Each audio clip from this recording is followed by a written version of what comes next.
Hey guys, எல்லாருமே mobile வந்து use பண்ணுறீங்க. நீங்கள் யூஸ் பண்ணுற மொபைலில் ஒரு சூப்பரான அப்டேட் வந்துருக்கு. எப்படின்னா, நீங்கள் கால் பண்ணுற சொல்ல அதே அவங்க கால் பண்ண சொல்ல அவங்களுடைய காலருக்கு ஃப்ரண்ட் பேஜில் ஃபுல் ஸ்க்ரீனில் அவங்களுடைய ஃபோட்டோ வந்து செட் வந்து பண்ண வந்து முடியும்.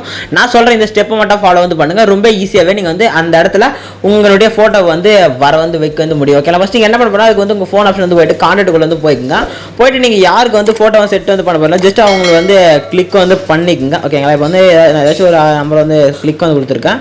ஜஸ்ட் ஒரு நம்பருக்கு வந்து போயிட்டு மேலே பாருங்கள் ஒரு 3 டாட் இருக்கும். ஜஸ்ட் அதை 2 டாட் இருக்கும், கிளிக் பண்ணுங்கள். கிளிக் பண்ணிவிட்டு எடிட்ன்ற ஆப்ஷன் வந்து போய்க்குங்க. ஓகே, மேலே எடிட் போடணும். மேலே பாருங்கள் ஒரு கேமரா மாதிரி ஆப்ஷன் இருக்கும்.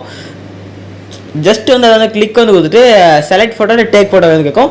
ஜஸ்ட் செலக்ட் ஃபோட்டோ வந்து கிளிக் பண்ணிவிட்டு எந்த ஃபோல்டரில் உங்களுக்கு வந்து இமேஜ் வந்து சேவ் பண்ணி வச்சிருக்கீங்களோ ஒன்ஸ் அந்த ஃபோல்டருக்கு வந்து போயிட்டு அங்கே ஆட் பண்ண போகிற இமேஜை ஒன்ஸ் வந்து செலக்ட் வந்து பண்ணுங்கள். இப்போ உங்கள்கிட்ட நிறைய இமேஜ் இருக்குது. ஒன்ஸ் வந்து ஒரு இமேஜ் வந்து சூஸ் பண்ணிப்போம். சூஸ் பண்ணோடனே அந்த இமேஜ் வந்து கேலரி கிராஃப்ட் ஃபோட்டோ வந்து கேட்கும். ஜஸ்ட் கிளிக் பண்ணிவிட்டு நீங்கள் ஃப்ரேம் எந்த அளவுக்கு வேணுமோ அந்தளவுக்கு உங்கள் ஃப்ரேம் வந்து செட் பண்ணிவிட்டு மேலே டன் ஆப்ஷன் இருக்கும். ஜஸ்ட் வந்து அதை வந்து கிளிக் பண்ணால் அந்த ஃப்ரேமில் பார்த்தா அந்த சர்க்கிள் வந்து செட் வந்து ஆகிக்கும். ஜஸ்ட் இங்கே டிக் ஆப்ஷனை கிளிக் பண்ணினா அவங்க நேமுக்கு வந்து அந்த ஃபோட்டோ வந்து செட் வந்து ஆகிக்கும். ஓகேங்களா, இது மாதிரி நீங்கள் வந்து நிறைய இன்ஃபர்மேஷன் தெரிஞ்சுக்க நம்ம சேனலை வந்து சப்ஸ்கிரைப் வந்து பண்ணிங்க. ஓகேங்களா, அப்படியே ஒரு லைக்கே வந்து போட்டுங்க. டாடா பாய்.